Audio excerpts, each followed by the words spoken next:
By now, you've seen several ways that you can combine an Access front end with a SQL Server backend.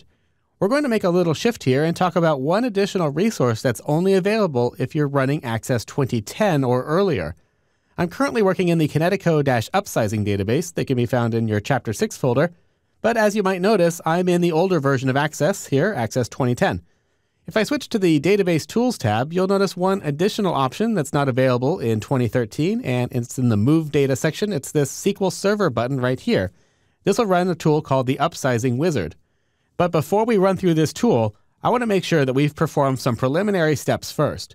As always, when migrating data, you'll want to verify that your table names don't use any reserved words that appear in the SQL Server listings. If you need to review what those are, you can find them with a simple web search for SQL Server reserved words. Second, you want to ensure that none of your table or column names start with a number or include spaces. If you do, SQL Server will have to start wrapping those names in square brackets, and it's best to try and avoid that kind of thing if it's possible, in order to keep your SQL code nice and clean.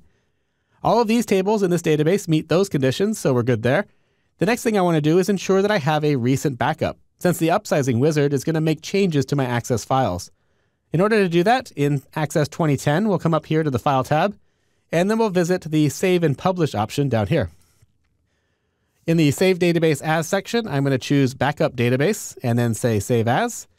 We'll go ahead and put that in our Chapter 6 folder here, and you notice that it appends today's date to the end of the file name here. That all looks good, so I'll just press Save.